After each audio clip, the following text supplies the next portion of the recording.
पटना में शोर है, बीजेपी चोर है। जुमला प्राइम मिनिस्टर, जुमला भौकमान, मिथ्यावादी। No NRC, no CAB, no uniform civil code.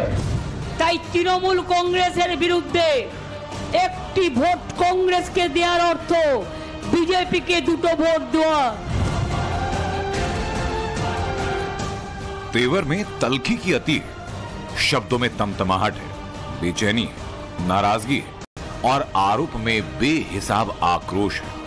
बेबाक, बेधड़क, बेलौस बोलने के लिए विख्यात बंगाल की दीदी जब वोट मांगने के लिए खड़ी होती हैं तो अचानक उनका अंदाज बदलने लगता है। संघर्षों के सफर को सत्ता के अवसर में बदलकर बंगाल में बेधड़क सरकार चलाने का हुनर जानने वाली ममता बनर्जी जब 24 के वोट युद्ध में व्याकुल से दिख रही हैं। तकरीबन 13 वर्षों से बंगाल की सियासत को अपने हिसाब से साध कर रखने वाली दीदी जब चुनावी रैलियों में बोलते बोलते परेशान से दिखने लगती हैं तो लोग ये जानना चाहते हैं कि इस बार ममता बनर्जी इतनी बेचैन सी क्यों? क्या दीदी को जनाधार खिसकने का डर है या फिर ममता की ये राजनीतिक ट्रिक है? ये सियासी सवाल यूं ही नहीं है, इसलिए है क्योंकि जब पश्चिम बंगाल की 3 सीटों पर वोट डाले जा रहे थे, टीएमसी की सबसे बड़ी चुनौती बनकर खड़ी बीजेपी के कब्जे वाली सीटों पर फैसले का दिन था। ममता बनर्जी के शब्द बाणों पर बीजेपी से ज्यादा उस गठबंधन का नाम था जो मोदी को सत्ताहीन करने के लिए बना है। আমি শুনছি কেউ কেউ বলছে আমরা ইন্ডিয়ান অ্যালায়েন্স আমায় ভোট দিন। শুনুন, ইন্ডিয়ান অ্যালায়েন্স আমি তৈরি করেছি, আর ওটা দিল্লির কথা, এখানকার কথা নয়। এখানে কংগ্রেস সিপিএম ইন্ডিয়ান অ্যালায়েন্স করে না, ওরা বিজেপি করে। তাই তৃণমূল কংগ্রেসের বিরুদ্ধে একটি ভোট কংগ্রেসকে দেওয়ার অর্থ বিজেপিকে দুটো ভোট দেওয়া। बंगाल में मोदी विरोधी गठबंधन में दरार का यह नया साक्ष्य है, ममता बनर्जी की बेचैनी का नया प्रमाण है। नरेंद्र मोदी को सत्ता से हटाने के लिए जब गठबंधन बन रहा था तो उसके शिल्पकारों में से एक ममता बनर्जी भी थी। पटना में जब गठबंधन की पहली बैठक हुई तो उससे ममता बनर्जी भी शामिल हुई। 17-18 जुलाई को बेंगलुरु में जब बैठक हुई तब गठबंधन का नाम इंडिया रखा गया। उससे भी पश्चिम बंगाल के मुख्यमंत्री ममता बनर्जी की अहम भूमिका रही। फिर अचानक नरेंद्र मोदी की कट्टर सियासी दुश्मन कहे जाने वाली ममता बनर्जी ने धीरे धीरे इंडी गठबंधन की बैठक से खुद को दूर किया। बाद में जब आपस में सीटों के बंटवारे पर बात हुई तो बंगाल में आकर मामला अटक गया। कांग्रेस ने जब ज्यादा सीटें मांगी तो टीएमसी चीफ ने बंगाल में अकेले ही चुनाव लड़ने का ऐलान किया और फिर बंगाल की सभी 42 सीटों पर अपने कैंडिडेट भी उतार दिए। मतलब बंगाल में चुनाव त्रिकोणीय हो गया।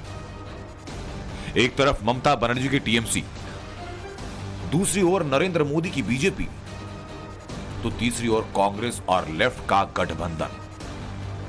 जब राष्ट्रीय स्तर पर एनडीए के खिलाफ इंडिया गठबंधन लड़ रहा है तब बंगाल में कंफ्यूजन को दूर करने के लिए ममता बनर्जी आक्रामक सी दिख रही हैं। लेकिन इस बेचैनी की वजह सिर्फ इंडिया गठबंधन में एकता की कमी भर नहीं है।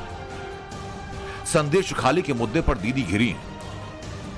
कानून व्यवस्था का मुद्दा अहम है। बीजेपी आक्रामक तरीके से लड़ रही है। राम मंदिर का असर है। बंगाल में बीजेपी का ग्रोथ रेट ममता के लिए परेशान करने वाला है। और इन सब के बीच ध्रुवीकरण पर बंगाल में सवाल है। नंदीग्राम के संग्राम को आधार बनाकर लेफ्ट के 34 बरस के अखंड राज को ध्वस्त करने वाले ममता के लिए संदेश खाली नई चुनौती बनी है।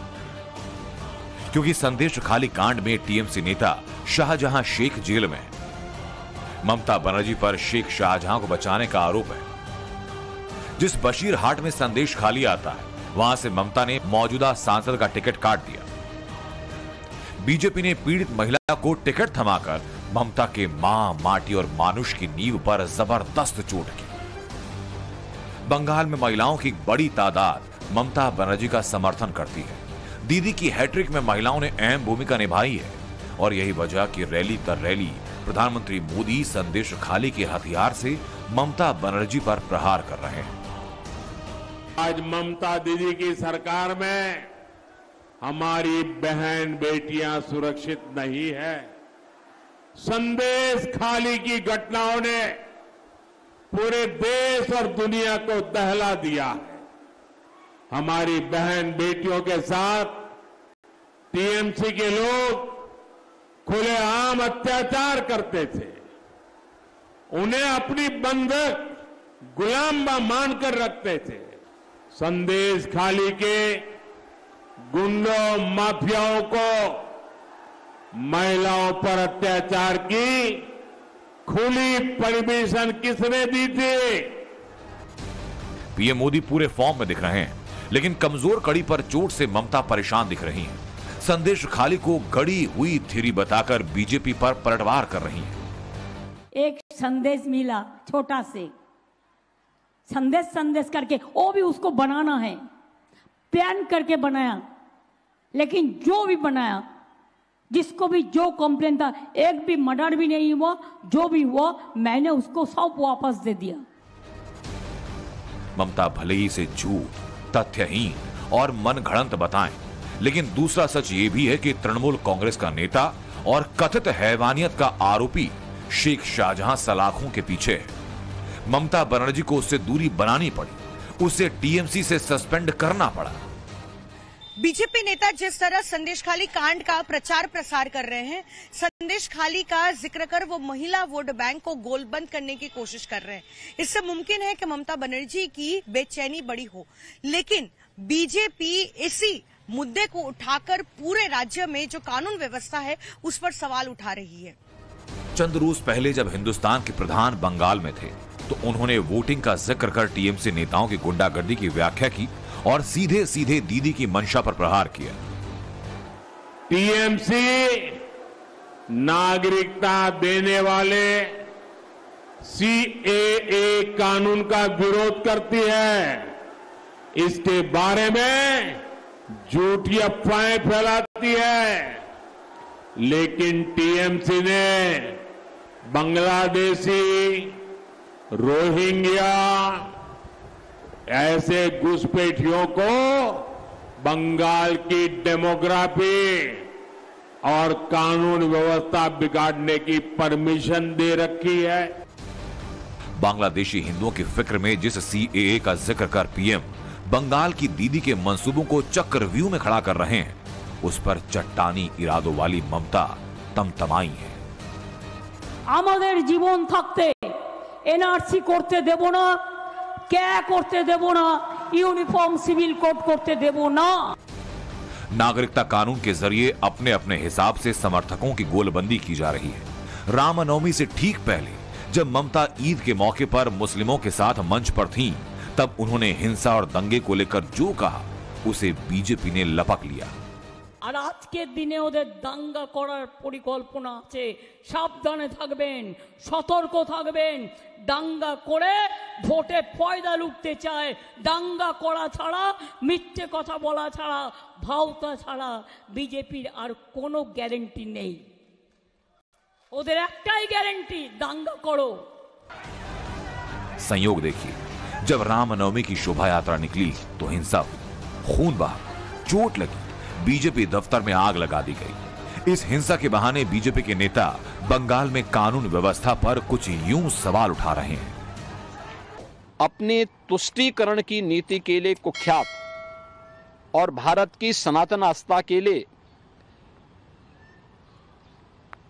वेस्ट बंगाल की टीएमसी की सरकार के कारण वहां पे रामनवमी के जुलूसों पर, शोभा यात्राओं पर हमले हुए हैं।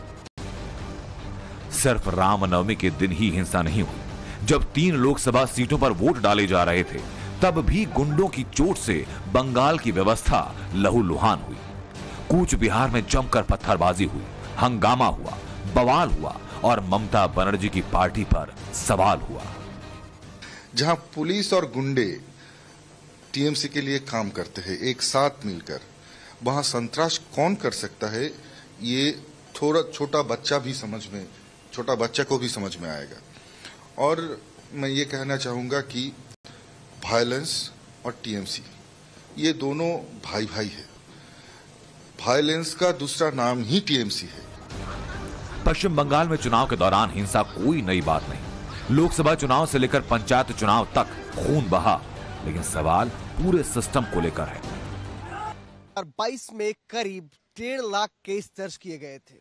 इनमें से महिला अपराध के करीब 35,000 केस थे, जबकि 8900 से ज्यादा बच्चों पे अपराध का मामला दर्ज हुआ था। यही वजह कि बीजेपी कानून व्यवस्था को अहम मुद्दा बना रही है और यही ममता बनर्जी के लिए परेशानी की वजह है। हालांकि चुनाव को लेकर बीजेपी की आक्रामकता दीदी को बेचैन किए हुए है। यूं तो चुनाव की तारीख के ऐलान से पहले ही प्रधानमंत्री नरेंद्र मोदी ने पश्चिम बंगाल का दौरा करना शुरू कर दिया था, लेकिन आचार संहिता लागू होने के बाद भी उन्हें बंगाल के कई दौरे किए। सिर्फ प्रधानमंत्री नरेंद्र मोदी ही नहीं, अमित शाह भी बंगाल पहुंचे और स्थानीय नेताओं ने भी पूरी ताकत झोंक दी है। पहले फेज की वोटिंग से ठीक पहले तक पीएम मोदी ने 4 रैलियां की, जबकि अमित शाह ने 1 रैली की। हर रैली, हर सभा में पीएम सीधे ममता बनर्जी को टारगेट कर रहे हैं। टीएमसी ने एक तरह से बंगाल को अवैध घुसपैठियों और अपराधियों को लीज पर दे दिया है। इसलिए बंगाल सरकार घुसपैठियों को संरक्षण देती है। बंगाल में भगवा विस्तार को लक्षित कर सियासत करने वाली बीजेपी लोगों को बताने में जुटी है कि बांग्लादेशी घुसपैठिए लगातार बंगाल में बढ़ रहे हैं। 1951 में बंगाल में मुसलमान 19% थे, जो आज 30% हो चुके हैं। केंद्र जो पैसे दे रहा है उसे बंगाल की सरकार खर्च नहीं कर पा रही। यहां तक कि आयुष्मान भारत योजना तक को लागू नहीं किया गया। मनरेगा में केंद्र के पैसों का दुरुपयोग का आरोप भी प्रदेश सरकार पर लगाया गया। बीजेपी पूरी ताकत के साथ इस मुद्दे को उठा रही है। जिस आक्रामकता के साथ बीजेपी आगे बढ़ रही है, उसी का नतीजा ये कि चुनाव दर चुनाव पश्चिम बंगाल में बेहिसाब भगवा विस्तार हुआ। 2014 के लोकसभा चुनाव में बीजेपी को 17.02% वोट मिला, जबकि सीटें मिली 2। यही सीट 5 साल बाद 2019 में 18 हुई और वोट शेयर बढ़कर 40.64% हुआ। जबकि विधानसभा चुनाव की बात करें तो 2016 में 10.16 वोट शेयर के साथ बीजेपी के पास 3 सीटें, तो 2021 में 37.97 वोट प्रतिशत के साथ विधानसभा में सीटों का आंकड़ा 77 पहुंचा। जाहिर है बीजेपी पश्चिम बंगाल में लगातार बढ़ रही है। एक बड़ा फैक्ट ये है कि एक तरफ मुस्लिम वोट बैंक गोलबंद होकर ममता बनर्जी के साथ खड़ा है, ऐसे में दूसरे पक्ष की गोलबंदी बढ़ने के आसार बढ़ गए हैं। बीजेपी जिस तरह से अपने समर्थकों को साधने में जुटी है, उसका असर टीएमसी पर पड़ सकता है। ममता बनर्जी जब केसरिया का जिक्र कर बीजेपी पर प्रहार कर रही हैं, बंगाल में अपने दुर्ग को मजबूत रखने के लिए तपती धूप में बेहिसाब पसीना बहा रही हैं, तब पार्टी के अंदर कलह की आवाज उठ रही है। रिपोर्ट के मुताबिक कोलकाता नगर निगम की पार्षद अपनी ही पार्टी के नेता के खिलाफ आवाज उठा रही हैं। कोलकाता की वार्ड नंबर 49 की पार्षद मोनालिसा बनर्जी भूख हड़ताल पर हैं। जाहिर है चुनाव के बीच ममता बनर्जी के लिए यह बड़ी चुनौती है और एक साथ बीच चुनाव में चुनौतियों का आना ममता की बेचैनियों को बढ़ा रहा है। ब्यूरो रिपोर्ट, टाइम्स नाउ नव भारत।